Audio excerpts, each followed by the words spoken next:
Good afternoon, Packers fans. Aaron Nagler here with your Packers Daily Chat, coming to you live on the Cheesehead TV social channels. Merry Christmas Eve. Hope you're all somewhere with friends, family, what have you, taking it easy, having a great time, chilling out, and ready to talk about the Green Bay Packers, who did practice today and will practice tomorrow on Christmas. There will be no Packers Daily tomorrow, just so everyone's aware. So get your questions in today. I'll be back on Friday, but I'm going to chill tomorrow and watch this NFL smorgasbord of football games. Just mostly because, you're going to blink, it's going to be March, and I'm really going to be missing football. So I'm going to enjoy 3 games tomorrow. I hope you will be watching along at some point, wherever you are. And then, I'll be back at it on Friday. So Merry Christmas Eve. The Packers trending the right way somewhat on the injury report. Jordan Love, most importantly, back out there today in a limited capacity, still not out of the concussion protocol, but continuing to practice. And I know Christian Watson was in the locker room talking about how good Love looks at practice, which obviously is encouraging. Nothing really definitive yet. Has to clear protocol if he's going to play, and that could happen at any point during the week. But so far, so good. Lucas Van Ness also trending the right way as far as becoming a full participant in today's practice. That's an encouraging sign for a group that really got after the quarterback. Look, going back and watching the game again, obviously the emotion of the way it ended, the loss, etc., it kind of clouds your vision a little bit, and you go back and you kind of watch it dispassionately. And I'll tell you what, the Packers did a nice job of getting after Caleb Williams. Hopefully they can do so this week, whoever might be playing quarterback for the Baltimore Ravens. Now, once again, whoever is back there for the Ravens, both of these guys are pretty mobile. But on that note, Lamar Jackson did not participate in practice today with that back injury he suffered last week against the Patriots. That's 2 days in a row where he has not practiced. You got to think this is a big, big game for John Harbaugh. Harbaugh and LaFleur are both in pretty interesting kind of points of their career. I don't pay much attention to all the fire LaFleur stuff. You guys know I am 1,000,000,000% team LaFleur, team Matt, call it whatever you want. I think firing him would be lunacy. But I do know that talk is out there in the fandom and in some spots in the media. And you flip it over and you look at Harbaugh, and it seems every year now for the last couple of years that Baltimore fandom is kind of beating that drum of it's time to move on. And that has certainly been there this year. After a real tough loss to the Patriots, feels like you try to take the pulse of the Ravens fans, and that's kind of where they're headed. So, obviously no team is going to make, a decision on a coach or a referendum on a coach off of one game, but feels like a big game for Harbaugh in particular. There's a lot of pressure on this team with as much talent as they have to, make a run, get into the playoffs first and foremost, which they are in desperate kind of straits when it comes to needing to beat the Packers and having other things happen. I think they need Cleveland to beat the Steelers to even have a shot and make that week 18 game mean anything. So they're in a desperate situation that I suspect, you got a wounded animal coming into your house. The Packers got to jump on this quick. Hopefully they can, and not give them much hope. Packers have had control the last 2 games and lost both of them. They have got to find a way to close the deal and get back to their winning ways on Saturday night. Speaking of Saturday night, Corey and I will be here. Watch party in full effect. Hope you'll join us on the Cheesehead TV YouTube channel. Always a good time. Some more than others, but we'll be here. I hope you'll join us. If you're in the Wisconsin area, you can watch it on NBC. If you are somewhere else and you don't have Peacock and you're cursing the football gods about having to make you watch via Peacock and you don't want to give the man your money, totally understand. Come watch the game with us. We'll keep you up to date on everything going on the field at Lambeau Field on Saturday night. What's going on, everybody? Good to see everybody chiming in the chat. So good to see you all. Before we get going, you guys know I got to give a shout out to our friends over at ThedaCare.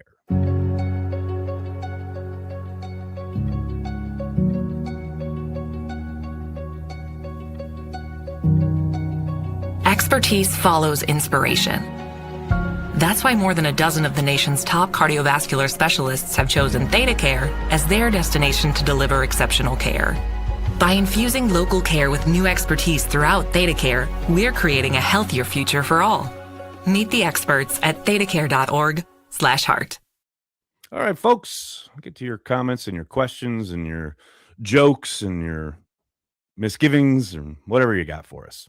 What's going on, Jimmy? Starting us off. Happy 30 years and thank you to Yancey Thigpen. Back when a division title meant a lot in the game of that era that made Packers fans believe again. No question about it. That's right. 30 years today. Yancey Thigpen drops the pass in the corner of the end zone to send the Packers to a division title. One young Corey Banke was in that end zone, in the corner, right where Thigpen dropped it. Fun fact. But yeah, incredible. I myself was in my parents' home on Fox Street in Appleton, watching that game. Big time moment. If you were, a fan that had watched that team through that season, particularly, and knowing how hard they had fought, and suddenly we're on the precipice of doing something we hadn't seen in Green Bay in a long time. And look, any fan that watched the Packers through the 80s into kind of that moment can tell you what it meant and how special it felt. And it was, that day was just cathartic almost, after decades of ineptitude. Big moment in Packers history. No question about it. E4, what's going on, man? Marry whatever floats your boat. Thanks for providing a refuge from the outside stuff. Seriously, thanks for not just what you do, but for being really good at it. Well, that's very kind of you. Thank you so much. And yeah, you guys know I say it all the time regarding Cheesehead TV. This is a place where you can come and just get away from it all and just focus on mostly the Packers. Sometimes we'll talk a little music, maybe a little Star Wars or whatever, but mostly we're here to talk ball, right? Green Bay Packers football. That's what it's all about. We don't care about what's going on outside in the world. It's all about the Packers here. We're here for you. Andrew Ware, what's going on, man? Merry Christmas Eve, Aaron. Go Pack Go. Go Pack Go, Andrew. Thanks so much, buddy. Nick, here we go. Why, when Rashawn Gary runs, does it look like he has a load of shit in his pants and he's wearing cement shoes? Merry Christmas to you and the girls now. The juxtaposition of those two sentiments is something. Can't tell you. It certainly looks like he's playing hurt. That's all I can say. I know the fourth play of the game has been making its rounds on Twitter, where it's very clear. Gary just pulls up and starts jogging. The play is still live. I don't know, man. And like I keep saying, he used to be the high effort guy, the guy who had a motor that never quit. Maybe it's, lingering issues from the ACL. Who knows? But it's noticeable. It's hard to deny it. No idea what's going on there, man. Very unfortunate. Mario Lunar, how are you, sir? Would you say it's possible that the Packers can still win the division, or has that ship sailed with a loss to Chicago? Niners and the Lions feel like tough matchups for the Bears, in my opinion. No, it has not. That certainly has not. That ship has not sailed. Now, I don't want to focus too much on it, because if the Packers lose on Saturday night, none of it means anything. But yeah, do I think the 49ers can beat the Bears? Yeah, absolutely. Now, it will be interesting to see where the Lions are at as far as the health of their team. But yeah, I think they can beat the Bears as well. No question about it. I mean, they certainly did earlier this year, right? But yeah, it's one game at a time, and hopefully the rest of the stuff takes care of itself. But all that really matters right now is beating the Ravens. But yes, could they still win the division? Absolutely. Matt does things. How are you, man? Merry Christmas. Also, I hope we don't fumble Matthew Golden. Yeah, I know. I put out the clip yesterday of my consternation regarding Golden. I don't think they're fumbling Golden. I get the idea of he's a young guy and they've got guys with pelts on the wall and they get, I guess, preference as far as playing time and looks and what have you. But man, it's hard to watch a kid who is very clearly talented not get opportunities. That to me is like hard to swallow. And I got to imagine it's real tough for him, you know, but it's how they work in Green Bay, and he's going to have to wait his turn, so to speak. But I do think, once he becomes an integral part of the offense, he is going to be a problem for opponents. Of that, I have little doubt.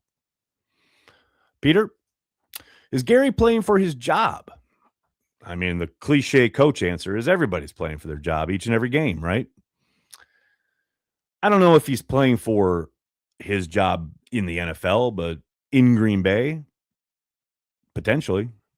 I mean, he has not been very productive here on the back half of the season. Hasn't had a sack since October? Hard to justify continuing to pay the man the way they are if he's not going to produce, and all of that lack of production happened while Micah Parsons was still on the field. Very difficult, very difficult. Now, I know they love his overall game, how he has improved against the run. Talked about this yesterday. That's all well and good. But you're not paying guys what they're paying him to set the edge. You're paying them to get to the quarterback. It's a harsh business, but it's the way it is. Greg, what's up, man? I don't care what happened last week. The Bears still suck, but so does our special teams. Go Pack Go. Merry Christmas, Snacks. Yeah, those are two eternal truths. The Bears still suck. The Packers special teams still suck. I mean, those, I don't know, the Bears fans want to make up their own song about the Packers special teams. I don't think anybody would bat an eyelid because it's hard to refute. Matt, thanks again, man. Also, how do you feel about 99 and 45 for 2026? Man, 2020. We got such a long way to go, man. Can we focus on the Ravens? There's going to be so much time to talk about the offseason and the following season. I don't. Right now, I have no feelings. Zero feelings. How's that? But if you are jonesing to start talking about stuff that's going to happen this offseason, i.e. the draft, make sure you check out Weston's new stuff here at Cheesehead TV. Had a little intro video that we dropped yesterday. His early defensive tackle rankings will be coming out later this evening. So some draft content starting to churn here at Cheesehead TV, starting to spring to life. So if you're desperate to look forward, we got you. Bill, what's up? Why do you think there's hesitation bringing Mercedes back? Because he's 1 billion years old. And they have guys on their practice squad and, in their building that they've had there all summer, all off season, all season long that they feel fine with and they feel good about.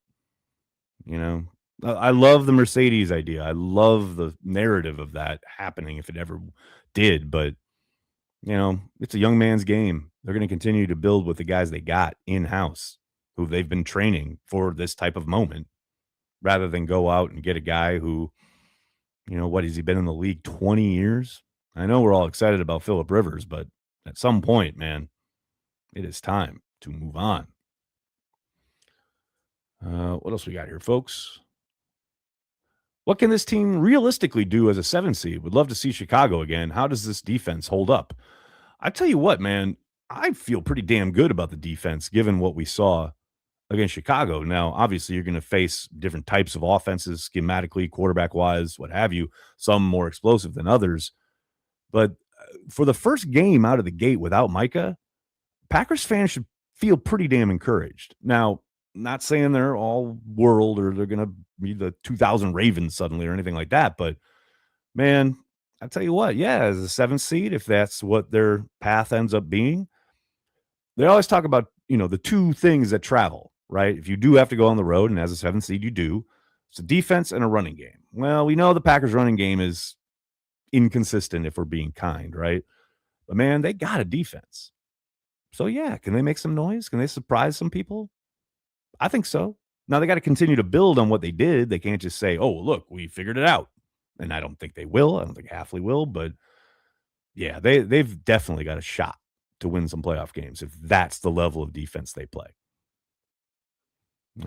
Greg, thanks for becoming a Carry the G Club member. Really appreciate the support. Thank you, man. Folk, what's going on? Was moving Elton to center the mistake of the offseason? It's probably one of them, right? It's hard to view that as a success. No question. He did not seem to take to it very well. Didn't seem to really find any kind of consistency there.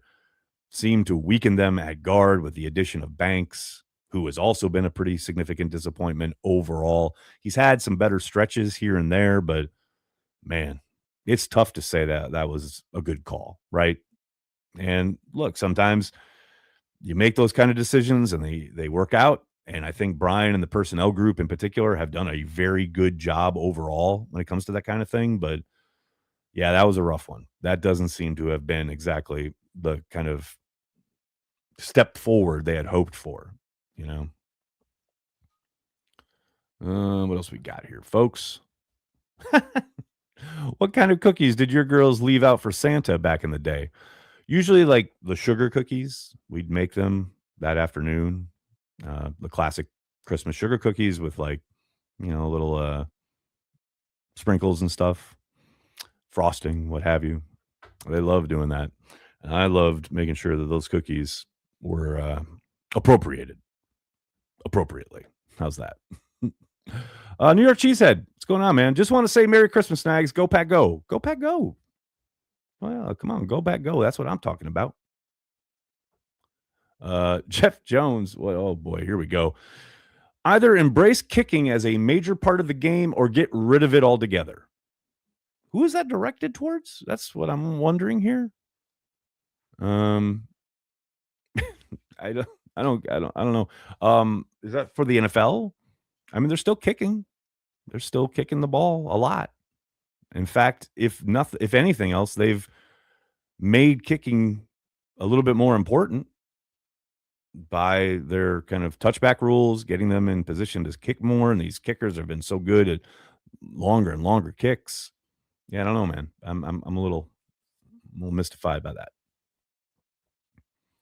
Has Toon been getting some starter reps? Well, Jody, we don't. Obviously, the media doesn't get a chance to look and watch. Possibly today he may have gotten a rep or two, but Jordan's been participating in practice, so he's undoubtedly getting the reps. Now that said, Malik Willis was sick today, so he may have gotten a handful more than usual. But I'm sure they're operating with the idea that Jordan's going to play. Would be my guess. And Toon's been there all year long since the summer when they picked him up right at the end of camp, running the scout team. And the thing is when they run scout team, they do utilize the Packers terminology and how they try to assimilate and get as close to as possible of what their system would replicate as running the opponent's offense. So, yeah, he's getting what you should get as a third string quarterback. And this week, maybe they tick it up a little bit, but I doubt he's getting anything near like a majority of reps with the starters. Matt, thanks again, man. I became a fan when I was like 8 back in 2011. Oh my God, 2011. You were 8. You were 8. So I am naive. Why are we 13-time world champs, but only have 4 Lombardis? Shouldn't it be 13? Well, the Lombardis are Super Bowls, and all the championships prior to the creation of the Super Bowls were not Lombardis. They named the Lombardi after the second Super Bowl. You with me? And actually, if you want to dig deep, the Packers should be 14-time world champions, but no one's ready to have that conversation. But yeah, the Super Bowls, Lombardis, quote unquote, didn't exist until after the second Super Bowl when they named it after Vince. McKinney needs to work with the jugs machine. Oh, can you imagine how much different the feel and the narrative around the Green Bay Packers would be right now if McKinney just holds on to one of the interceptions, like say one in Denver and then the one in Chicago? He'd probably win both of those games if he does. That's wild, man. Everyone talking about Keyshawn Nixon, Romeo Doubs. Hey, man, earth to McKinney. Hold on to the ball, and they'll probably start winning some games. It's frustrating, to say the least. Peter, a very sensible question. What is concussion protocol?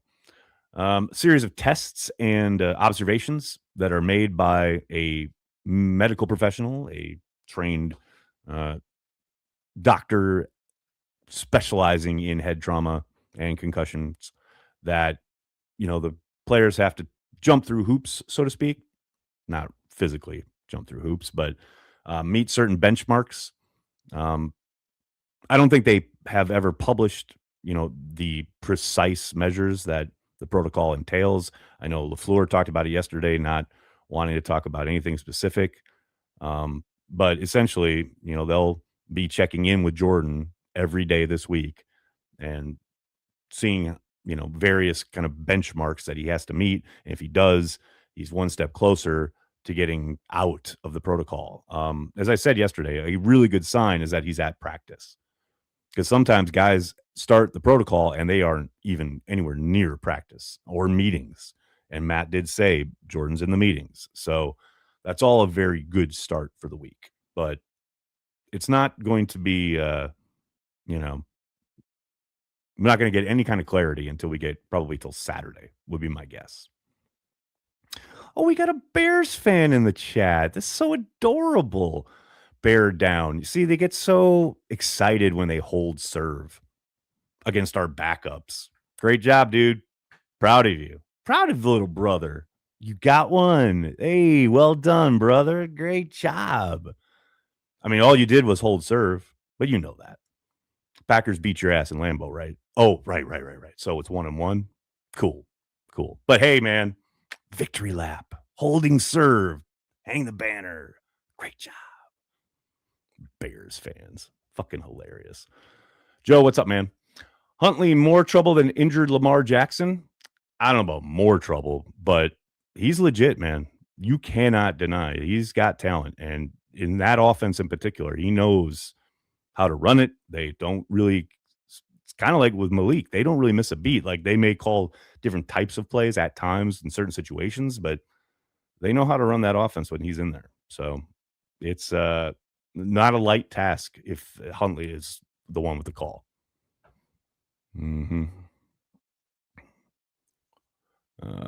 Unculture, what's up, man? Merry Christmas, everyone, except Bears fans. No. Merry Christmas to Bears fans, too. Look, it's better when they're good. I like it. I love the rivalry, and I like the symbiotic relationship between the two franchises.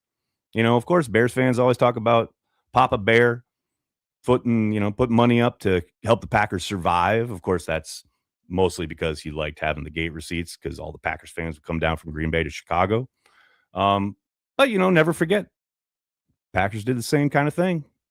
Bears fans never mention that. But it's a great symbiotic relationship. Merry Christmas, Bears fans. Matt, what's up, man? Sorry, Nags. I'm from Texas. The choices was either be a Cowboys fan or not liking football at all. I decided to take my talents to Green Bay. No need to apologize, dude. I totally get it. And you made the right choice. That's the most important part. All right, folks, I got to get going. Cannot thank you enough for hanging out, talking Packers each and every day, Monday through Friday, right here on the Cheesehead TV social channels. Please have a safe, healthy, happy Christmas Eve, Christmas Day, or hell, if you don't celebrate Christmas, hey, have a great Thursday. I won't be here tomorrow, but I will be back on Friday. Thanks so much. Take care of yourselves. Talk to you Friday. Enjoy the football tomorrow. Hopefully we got news on Jordan Love coming tomorrow. That would be phenomenal. Talk about a Christmas gift. It'd be wonderful. Either way, I'll be back to talk about it all Friday afternoon. Thanks so much, everybody. Have a great night. Go, Pack, go.